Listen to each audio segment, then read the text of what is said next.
तो अब सुनना, शांत रहना सब।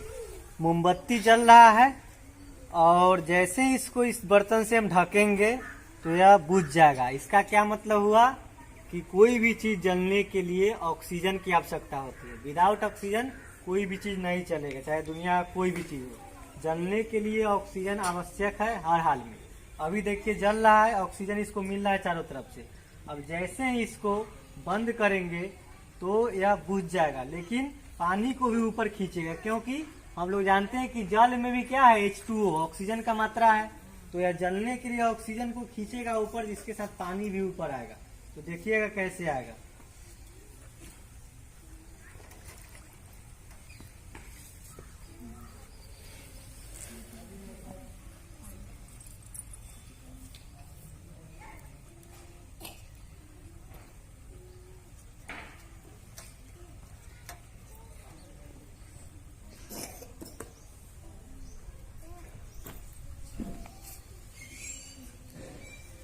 ऊपर आया पानी, देखो पानी ऊपर आ गया, थाली से पानी खींच के ऊपर आ गया। चूंकि ये प्लेट थोड़ा अथी हो रहा है, के साथ साथ मोमबत्ती बुझ भी गया। इससे हमको पता चलता है कि कोई भी चीज जलने के लिए ऑक्सीजन की आवश्यकता होती है। अब हम क्या करेंगे, अब हमको पता है कि पेड़ पौधा ऑक्सीजन देता है। अब एक छोटा पेड़ को अगर इसके साथ रख देंगे तो वो ऑक्सीजन देगा। तो देखते हैं कि क्या उसके बाद ही मोमबत्ती जलती है या बुझ जाती है। तो लाते हैं एक छोटा सा पौधा जो सूखा नहीं हो, हरा हो और जड़ के साथ, ताकि हमको पता चले कि पेड़ पौधा ऑक्सीजन छोड़ता है और उस ऑक्सीजन से मोमबत्ती जलते रह जाएगा, बुझेगा नहीं। ठीक है, लगातार नहीं जलेगा, क्योंकि छोटा पौधा है तो कितना ज्यादा ऑक्सीजन देगा, लेकिन जितना देगा देख लेते हैं कितना देर जलता है।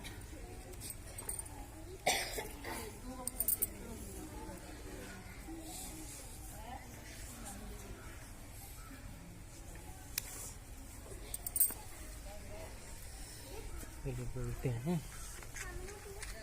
अब देखिए, अब हम लोग को पता है कि पेड़ पौधा क्या है, ऑक्सीजन छोड़ता है और कार्बन डाइऑक्साइड लेता है। अपना प्रकाश संश्लेषण क्रिया के दौरान जब फोटोसिंथेसिस करता है तो ऑक्सीजन छोड़ता है, कार्बन डाइऑक्साइड देता है। तो मोमबत्ती बुझ रही थी, अब पौधा डाल दिए, क्योंकि पौधा जितना ऑक्सीजन छोड़ेगा पौधा उतना देर तो मोमबत्ती जलेगा ही। लेकिन पौधा छोटा है तो हो सकता है ज्यादा देर नहीं जल पाए। देख लेते हैं करके हम लोग।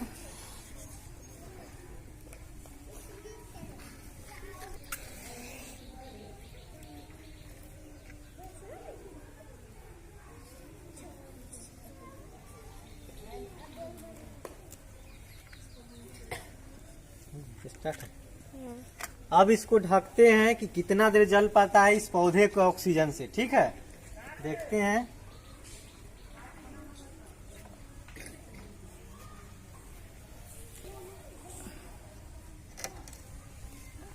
जल रही है। कहाँ से ऑक्सीजन मिल रहा है उसको? और इससे पहले बुझ गया था ना। तो जब तक ऑक्सीजन पौधा छोड़ते रहेगा तब तक वह जलेगा।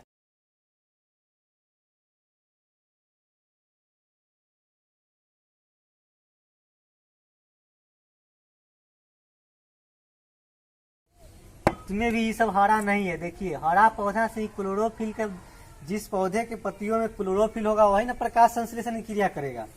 तो एक तो छाया में ले आए तो इसको धूप नहीं मिल रहा है, जिसके कारण यह प्रकाश संश्लेषण की प्रक्रिया करेगा नहीं, फोटोसिंथेसिस प्रोसेस होगा नहीं इसमें, ये ऑक्सीजन छोड़े। लेकिन जितना ऑक्सीजन इसके पास जमा था, क्योंकि छोटा है तो छोटा थोड़ा ऑक्सीजन होगा, तो जितना ऑक्सीजन इसमें जमा था उतना ऑक्सीजन से कुछ देर तक मोमबत्ती जला और वापस बुझ गया। अगर इस प्रयोग को बड़ा सा कांच का लेते और एक बड़ा सा पौधा, जैसे उतना बड़ा हो गया, चाहे बैगन का पौधा हो गया, तो अगर बड़ा पौधा के साथ इस तरह से मोमबत्ती से कर दे तो मोमबत्ती कभी नहीं बुझती और पौधा धूप में रहता। तो क्योंकि प्रकाश संश्लेषण करते रहता, कार्बन डाइऑक्साइड लेता, ऑक्सीजन छोड़ता और मोमबत्ती जलते रह जाता। तो इस तरह से ये हुआ। तो इससे हमको क्या पता चला, ये आपकी बुक का ही एक्टिविटी है। एक्टिविटी देखिएगा 4-5 में और 2-3 वाला कभी कि कर बताइए, एक्टिविटी करके देखिए कि क्या सच में ऑक्सीजन चाहिए कोई भी चीज जलने के लिए, या बिना ऑक्सीजन का जल सकते हैं। तो वही एक्टिविटी हम लोग करके देखे हैं। तो देख लिया आप लोग कि बिना ऑक्सीजन का कोई चीज नहीं जल सकता है, नहीं ना जला मोमबत्ती। अब हम लोग नेक्स्ट एक्सपेरिमेंट करेंगे अगला, सेडिमेंटेशन, डिकेंटेशन और फिल्ट्रेशन। अभी जो दुनिया में जितने भी फिल्टर का काम हो रहा है, पानी जो फिल्टरिंग करते हैं, वह ये तीनों प्रोसेस से होता है। पानी को ये क्या है, तो जल को शुद्धिकरण करने का, पानी को छानने का एक प्रोसेस है, और इसी के द्वारा हर जगह जल का फिल्ट्रेशन होता है और हम लोग पीते हैं। तो आज हम लोग जानेंगे कि क्या है सेडिमेंटेशन, फिल्ट्रेशन। तो चलिए, हम लोग पढ़ चुके हैं, अब इसको एक्टिविटी द्वारा, एक्सपेरिमेंट, प्रयोग द्वारा देखते हैं। देखिए, पहले हम देखेंगे हम लोग कि क्या है सेडिमेंटेशन। फर्स्ट सेडिमेंटेशन क्या है, तो देखिए पहले सेडिमेंटेशन क्या है समझिएगा आप लोग। सब में जल भरना। सेडिमेंटेशन क्या है कि अगर जल है, स्वच्छ जल है, सादा जल ले लिए हम, ले लिए ना, अगर पानी के साथ इसमें से ले लेते हैं थोड़ा मिट्टी, बालू मिट्टी लाते हैं। अब साधन क्या है, ठीक है, सेडिमेंटेशन। अगर स्वच्छ जल है, सेडिमेंटेशन समझिएगा क्या है। अब साधन, अगर सादा जल में कहीं से मिट्टी या कंकर का जो गिर जाता है, मिट्टी, और पूरा मिट्टी अगर घुल गया इसमें, तो और यह मिट्टी क्या होगा, धीरे धीरे कुछ समय बाद यह जम कर नीचे चल जाएगा इसके तलछट में। इस कांच का जो बीकर है, यह मिट्टी धीरे धीरे जम के नीचे चला गया, बैठ गया नीचे, तो इसी को हम लोग कहते हैं सेडिमेंटेशन, अवसादन। मतलब क्या, जब स्वच्छ जल में जब कोई मिट्टी या कोई बालुई मिट्टी उसमें रखेंगे और धीरे धीरे नीचे जम जाएगा, इस प्रोसेस को ही हम लोग कहते हैं सेडिमेंटेशन। ठीक है, आया समझ में। सेडिमेंटेशन क्या है, जब स्वच्छ जल में मिट्टी मिला और धीरे धीरे वह नीचे बैठ गया तलछट में, तो उसको कहेंगे सेडिमेंटेशन। दिखाई दे रहा है नीचे बैठ गया से। देखिए, गंदा जल, स्वच्छ जल ऊपर रह जाएगा और जो भी गंदा मटेरियल है, गंदा पदार्थ है, डर्टी मटेरियल, वह नीचे जम गया। तो इसी को जो नीचे बैठ गया, इस प्रोसेस को कहेंगे हम लोग सेडिमेंटेशन। अब सेडिमेंटेशन आएगा समझ में, जब जल में उसका जो भी डर्टी पार्ट होगा, डर्टी मोलिक्यूल्स, कण सब, वह नीचे बैठ जाएगा, डर्टी पार्टिकल्स, और नीचे बैठ जाएगा, तो इसी प्रोसेस को हम लोग कहते हैं सेडिमेंटेशन, अवसादन। अब हम पढ़ेंगे निस्तारण, डिकेंटेशन। तो ये तो समझ में आ गया। अब देखिए डिकेंटेशन क्या है।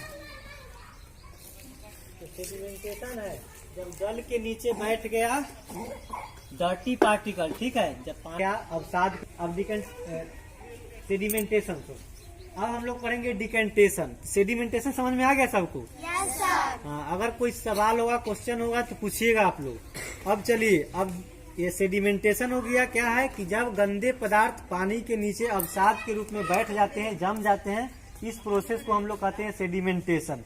तो देख रहे हैं आप लोग, गंदा पानी था ना पूरा, और नीचे देखिए जितने भी गंदा डस्ट पार्टिकल था, सो जो भी नीचे बैठ गया। तो यही जमने की क्रिया को, जो नीचे जल बैठ गया, इसी प्रोसेस को हम लोग कहते हैं सेडिमेंटेशन। अब अगला हम लोग देखेंगे कि डिकेंटेशन क्या है। डिकेंटेशन, निस्तारण क्या है। तो निस्तारण क्या है, सो देखिए अब क्या करेंगे। निस्तारण में दूसरा गिलास लेंगे। अब निस्तारण किसको कहते हैं? सेडिमेंटेशन के बाद जो भी डस्ट पार्टिकल था, गंदे पदार्थ नीचे जम गया। अब जमने के बाद देखिए, अब डिकेंटेशन कितना छोटा है। जमने के बाद सिंपल हम लोग क्या करेंगे कि जो स्वच्छ वाला जो जल होगा, पानी, उसको धीरे धीरे करके दूसरा गिलास में डाल देंगे। नीचे गंदा जम गया उसको छोड़ देंगे, और धीरे धीरे जो स्वच्छ पानी है उसको नीचे डाल देंगे दूसरा गिलास में। तो इसी प्रोसेस को हम लोग कहते हैं डिकेंटेशन। अब देखिए सेडिमेंटेशन में क्या कर दिए कि जो डस्ट पार्टिकल था नीचे जम गया, उसको अलग हो गया, और बाकी जो थोड़ा स्वच्छ पानी था, अशुद्ध वाटर, वो इसमें ले लिए। तो जो पानी जब इसमें हम ढार दिए, इसमें उझल दिए, उसी को हम लोग कहते हैं डिकेंटेशन। मतलब अब पानी का कुछ भाग हम क्या कर लिए, फिल्टर कर लिए, कुछ भाग को हम साफ कर लिए। अब देखिए सेडिमेंटेशन समझ में आ गया कि क्या है। जब डस्ट पार्टिकल नीचे बैठ गया तो उसको अपसादन, डिकेंटेशन। जब डस्ट पार्ट बैठने के बाद पानी को हम दूसरे गिलास में रख लिए, तो इसी को कहेंगे हम लोग क्या, डिकेंटेशन, निस्तारण। निस्तारण, तो ये निस्तारण इतना तक हो गया। अब पढ़ेंगे क्या, फिल्ट्रेशन। तो अब सेडिमेंटेशन कर लिए, निस्तारण करने के बाद ये जल बचा हमको, देखिए कितना गंदा बाहर हो गया, इतना हो गया ना। अब ये जल बच गया डिकेंटेशन के बाद। अब हम पढ़ेंगे फिल्ट्रेशन, निस्यंदन। तो फिल्ट्रेशन क्या है समझिएगा, निस्यंदन क्या है समझिएगा। तो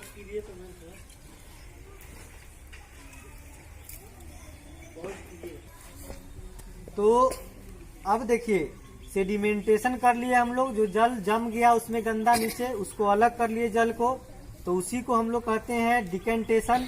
अब करेंगे लास्ट प्रोसेस फिल्ट्रेशन। तो फिल्ट्रेशन करने के लिए क्या करेंगे, एक फिल्टर पेपर आता है मार्केट में, आपको ज्यादा दाम नहीं लेगा, वो खरीद के ऐसे इस तरह से सेट करके फिल्टर पेपर, और उसको लगा देंगे इस तरह से कांच की बीकर में ऐसे लगा के, और उसके बाद जो भी डिकेंटेशन किया हुआ जो जल था उसको लेके इसमें धीरे धीरे क्या करेंगे, डाल देंगे। तो इस प्रोसेस को हम लोग कहते हैं फिल्ट्रेशन। इसको धीरे धीरे टोटल जल हम डाल देंगे, तो जो भी पानी है वह छन कर एकदम साफ होके नीचे वाले बर्तन में गिर जाएगा। इसको कहेंगे हम लोग फिल्ट्रेशन। अब देखिए कितना गंदा जल हो गया था, मिट्टी मिल गया था ना पूरा, उसके बाद डिकेंटेशन किए तो आधा मिट्टी हटा। अब कर रहे हैं फिल्ट्रेशन। अब देखिए ऐसा जल गिर रहा है, लग रहा है ना कि उसको पी सकते हैं हम लोग। पूरा फिल्टर हो गया पानी, देखो पूरा सादा पानी निकल रहा है उसमें से। इतना गंदा पानी था, पूरा गंदा जल था ना जब मिट्टी मिलाए थे, तो पूरा बालू मिट्टी मिला हुआ हम लोगों का जल था, और उसको फिल्ट्रेशन किए तो पूरा एकदम अलग होके जल फिल्टर होके इसमें धीरे धीरे गिर जाएगा। और इस जल को हम लोग क्या करेंगे, यूज में ले लेते हैं बर्तन धोने में, नहाने में। और इसी प्रोसेस का उपयोग करके अभी जितने भी फिल्टर का काम हो रहा है, फिल्टर मशीन बना हुआ है जितने भी हाईटेक जमाने में, यही तीनों प्रोसेस को करके, इसी तीनों प्रोसेस के द्वारा उसमें पानी का फिल्ट्रेशन होता है। जब तक ये तीन प्रोसेस से उसमें नहीं गुजरा जाता है तब तक पानी फिल्टर नहीं होता है और पीने योग्य नहीं होता है। पहले क्या करें, पहले क्या किया, सेडिमेंटेशन। कोई भी फिल्टर में पहले सेडिमेंटेशन, उसमें जो भी गंदे पार्टिकल है, डस्ट है, वो नीचे पानी के तलछट में नीचे जम जाएगा, जिसको हम लोग कहते हैं अवसादन, इंग्लिश में उसी को कहते हैं सेडिमेंटेशन। और उसके बाद पुनः उस सेडिमेंटेशन किया गया पानी को दूसरे बर्तन में हम निकाल लेते हैं। दूसरे बर्तन में जैसे ही निकाले तो उस प्रोसेस को कर देंगे डिकेंटेशन। और पुनः वह निकाला हुआ पानी को फिल्टर पेपर के द्वारा अलग कर लिया जाता है, छान लिया जाता है। तो इसी प्रोसेस को तीसरा को हम लोग कहते हैं फिल्ट्रेशन। तो यही तीनों सब्जेक्ट था आपका, डिकेंटेशन, सेडिमेंटेशन और फिल्ट्रेशन। ये आपको एक्टिविटी करके बताना था, आपके जो बुक में एक्टिविटी किया गया है वही हम लोग किए। तो आज इतना ही। अगर किसी के मन में कोई सवाल है, क्वेश्चन है, तो पूछेगा कि कैसे हुआ, क्या हुआ, सवाल पूछिए। और जो भी प्रॉब्लम होगा पूछना, और बाकी कोई कंफ्यूजन होगा तो यूट्यूब पर वीडियो डला रहा है, आप देख सकते हैं, दोबारा रिवीजन कर सकते हैं। बाकी कंफ्यूजन दूर करने के लिए हम पूछिएगा, सवाल बताएंगे।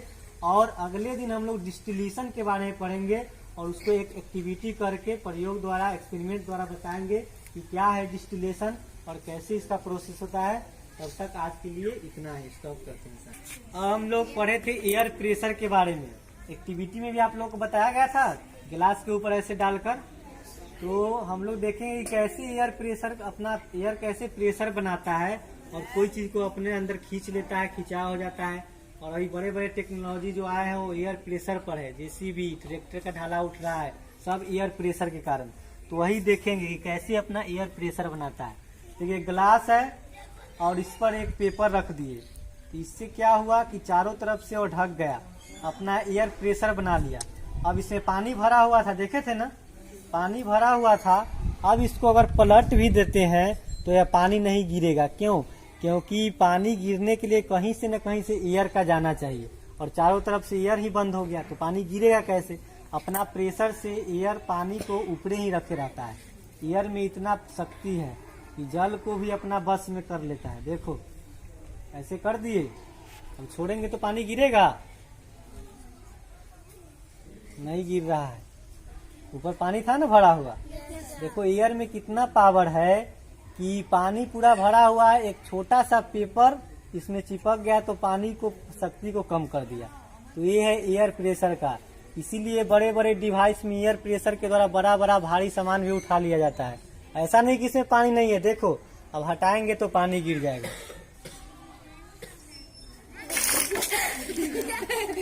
गिरा ना?